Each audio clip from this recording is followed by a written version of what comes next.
खुलुमबाय स्टुडिअ दं आं राजिब बसुमतारी आसाम विधानसभा बिसायख'थिखौ लानानै बाथ्रा बुंनायाव गोरोबलायाखै बीजेपी आरो बीपीएफ राजखान्थि दोलोनि गेजेराव नंगौ आथिखालनि बिटिसिनि चिफ हाग्रामा महिलारि बिथाङा काउन्सिल बिसायख'थियाव देरहानानै सरकार दानायनि उनावनो एनडीए हिसाबै बिसायख'थि गेलेगोन आसाम विधानसभा बिसायख'थियाव होननानै बाथ्रा बुंबोगासिनो दं आरो गुबुन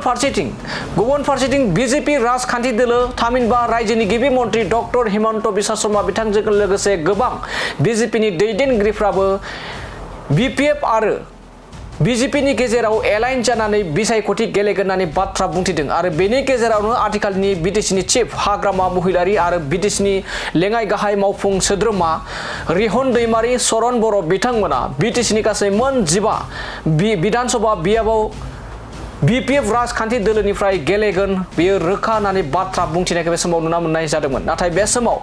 बीजेपीनिफ्राय बिटिसिनि गासै मोन 15 बियाबाव मोनब्रैनिफ्राय मोनद' बियाबसिम बिजाथि फसंनानै बिसायख'थि गेलेगोन आसाम विधानसभा बिसायख'थियाव होननानै बाथ्रा बुंथिदों बे समाव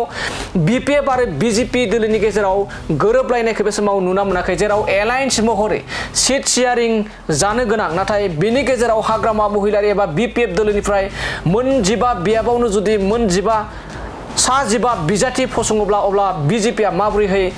मोनब्रैनिफ्राय मोनद'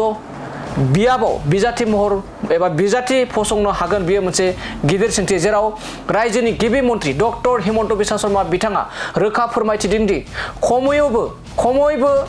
मोनब्रैनिफ्राय मोनद' विधानसभा बियाबाव बीजेपी महरै बिजाथि फसंगोना रोखा होननानै बाथ्रा बुंथिदों रायजोनि गिबि मन्थ्रि डक्टर हिमन्त बिश्व शर्मा बिथाङा दानिया फैदो बिदिब्ला हाग्रामा महिलारि बिथांनि बुंनाय बाथ्रा आरो रायजोनि गिबि मन्थ्रि डक्टर हिमन्त बिश्व शर्मा बिथाङा बीजेपीनि जानानै बाथ्रा बुंनाय बायदि माबायदि गोरोबलायाखै बे गोरोबलायै बाथ्राखौ नोंथांमोननि गेजेराव लाना फैदिनि 15খন আসনৰ বিজেপিয়ে 4ৰ পৰা 6খন আসনে প্ৰতিদ্বন্দ্বিতা কৰিব তাতকৈ বেছি আমি প্ৰতিদ্বন্দ্বিতা নকৰোঁ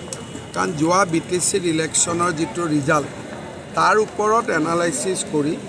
আমি 4খন 5খন বা 6খন মিনিমাম 4 মেক্সিমাম 6টা সিটত আমি প্ৰতিদ্বন্দ্বিতা এইটো ক্ষেত্ৰত ইউপিপিএল আৰু বিপিএফ দলৰ মাজত আলোচনা হয় আমি স্বাগতম কৰিম কিন্তু তেওঁলোক দল দুটাৰ মাজততো আমি বহি ল'ব নোৱাৰোঁ তেওঁলোক দুইটা দলে নিজৰ ভিতৰতে আলোচনা কৰি সমাধান কৰিব লাগিব কিন্তু বিজেপিয়ে 15টা সিটত ইলেকশ্যন নেখেলে ইয়াতে মিনিমাম 4 মেক্সিমাম 6